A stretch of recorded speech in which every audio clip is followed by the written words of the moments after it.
माना तेरी मंजिल इन लोहों की जंजीरों में है, पर तू तपेगा जब तेरे तपन से वो लोहा भी पिघलेगा, वो लोहा भी पिघलेगा। मंजिलों के रास्ते कांटे तो सभी के हैं, पर तेरे अंदर जनून है, तू कांटों पर चलेगा, तू कांटों पर चलेगा। नमस्कार साथियों, आर के प्रजापत चैनल में आपका हार्दिक अभिनंदन। आज का जो हमारा विषय है कक्षा 12 भौतिक विज्ञान फिजिक्स एनसीईआरटी का सिलेबस है और राजस्थान माध्यमिक शिक्षा बोर्ड अजमेर द्वारा संचालित कक्षा 12 की जो भौतिक विज्ञान की पाठ्य पुस्तक है, जिसका अध्याय नंबर है 4 गतिमान आवेश और चुंबकत्व, जिसका अभ्यास प्रश्न है 4.9 एक वर्गाकार कुंडली जिसकी प्रत्येक भुजा 10 सेंटीमीटर है, में 20 फेरे हैं और उसमें 12 एम्पियर विद्युत धारा प्रवाहित हो रही है। कुंडली ऊर्ध्वाधर लटकी हुई है और इसके तल पर खींचा गया अभिलंब 0.80 टेस्ला के एक समान चुंबकीय क्षेत्र की दिशा से 30 डिग्री का एक कोण बनाता है। कुंडली पर लगने वाले बलागुण का परिमाण क्या होगा? बहुत अच्छा क्वेश्चन है। नीट एग्जाम, बोर्ड एग्जाम तथा कंपटीशन एग्जाम की दृष्टि से अति महत्वपूर्ण है, इसलिए अच्छे से इसको समझना। प्रश्नानुसार क्या बात हो रही है कि एक वर्गाकार कुंडली जिसकी प्रत्येक भुजा की जो लंबाई दे रखी है एल बराबर 10 सेंटीमीटर हमें दे रखी है, उसमें फेरों की जो संख्या है वो 20 है, यानी कैपिटल एन बराबर हमें 20 दे रखा। उसमें जो प्रवाहित धारा यानी आई का मान हमें दे रखा 12 एम्पियर धारा प्रवाहित हो रही है। कुंडली ऊर्ध्वाधर लटकी हुई है और इसके तल पर खींचा गया अभिलंब 0.80 टेस्ला यानी एक समान जो चुंबकीय क्षेत्र का जो परिमाण है वो हमें दे रखा है बी बराबर 0.80 टेस्ला तथा दिशा से जो कोण बना रहा है यानी थीटा का जो मान हमें दे रखा है 30 डिग्री हमें दे रखा है। तो कुंडली पर लगने वाले बलागुण यानी टो का मान हमें याद करना। आगे समझ में, तो सबसे पहले हम लिखेंगे हल और हल में लिखेंगे प्रश्नानुसार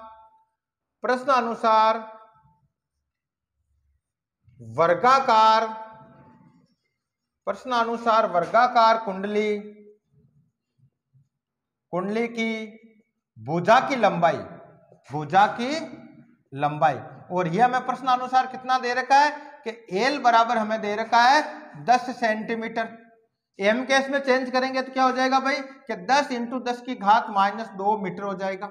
आगे समझे, तो इसलिए तो हम लिखेंगे इसलिए वर्गाकार कुंडली का क्षेत्रफल, क्या लिखेंगे भाई, वर्गाकार कुंडली का क्षेत्रफल और क्षेत्रफल यानी ए का मान हमें याद करना है। तो ए बराबर क्या होता है भाई, क्षेत्रफल निकालने का सूत्र क्या होता है, वर्ग का वो होता है भुजा स्क्वायर, और भुजा कितनी दे रखी है, यहाँ एल दे रखा है तो एल का स्क्वायर कर देंगे, यानी एल का मान रखो कितना दे रखा है कि 10 इंटू 10 की घात -2 मीटर दे रखा है। आगे समझे, इसका स्क्वायर कर देंगे, ये हो गया स्क्वायर। अब देखो ब्रैकेट को पहले सोल्व करेंगे तो क्या आ जाएगा भाई, ए बराबर हम लिखेंगे ये 10 की घात +1 और 10 की घात -2, यानी पीछे कितनी रह जाएगी, क्योंकि घातों को गुणा करने पर घातें जुड़ती है, तो ये 10 की घात -1 रह जाएगी। और अब इसका स्क्वायर कर दो तो क्या वैल्यू आ जाएगी, 10 की घात -2 मीटर स्क्वायर। यह इसका क्षेत्रफल आ गया, यानी वर्गाकार कुंडली का जो क्षेत्रफल ए का जो मान हमें प्राप्त हुआ वो 10 की घात -2 मीटर स्क्वायर हमें प्राप्त हुआ। आगे हमें क्या दे रखा है कि कुंडली में प्रवाहित विद्युत धारा का मान दे रखा है और फेरों की संख्या दे रखी है। तो पहले हम लिखेंगे कुंडली में फेरों की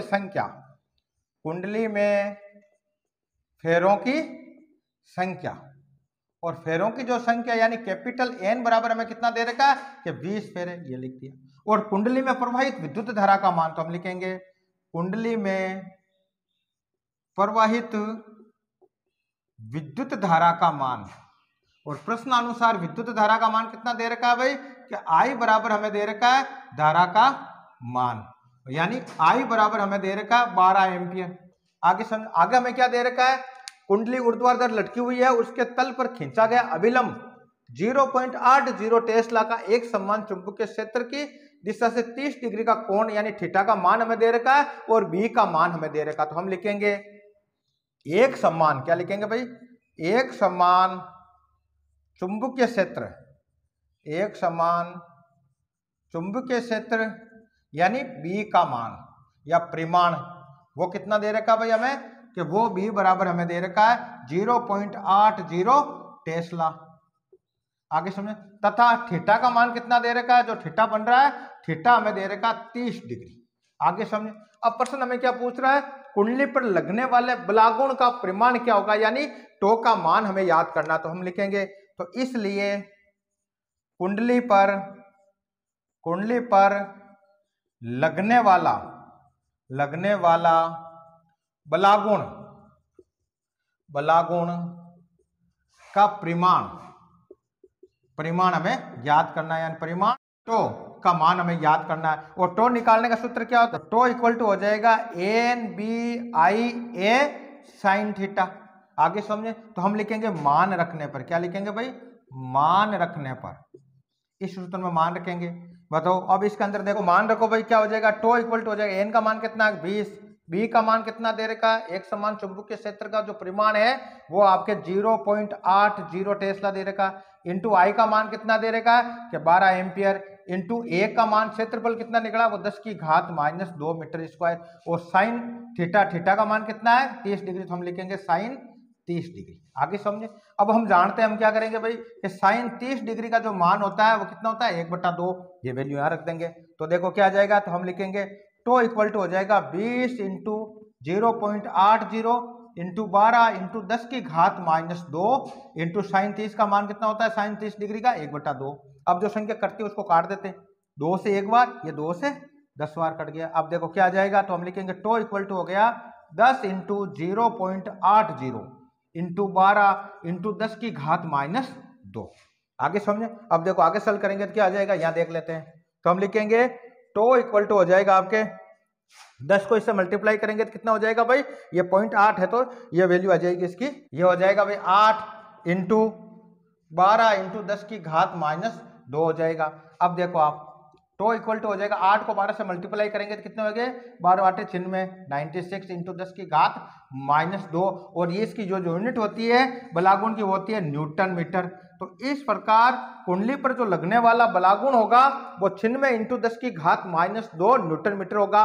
और दूसरे रूप में इस प्रकार भी लिख सकते हैं, अगर मैं ये पॉइंट यहाँ लगा देता हूँ, यानी 9 से पहले पॉइंट लगा देता हूँ, तो ये 10 की घात -2 ये नहीं रहेगी। तो किस प्रकार लिखेंगे कि टो इक्वल टू हो जाएगा 0.96। आगे समझे। तो ये हो गया न्यूटन मीटर। तो इस प्रकार हम लिख सकते हैं, अतः कुंडली पर लगने वाला जो बलागुण का जो परिमाण होगा वो टो इक्वल टू हमें प्राप्त होगा 0.96 न्यूटन मीटर हो जाएगा। तो इस प्रकार आज के वीडियो के अंदर हमने कक्षा 12 भौतिक विज्ञान का जो अध्याय नंबर था 4 गतिमान आवेश तथा चुंबकत्व, जिसका अभ्यास प्रश्न 4.9 को सॉल्व किया। कल के वीडियो के अंदर अगला क्वेश्चन सॉल्व करेंगे। धन्यवाद।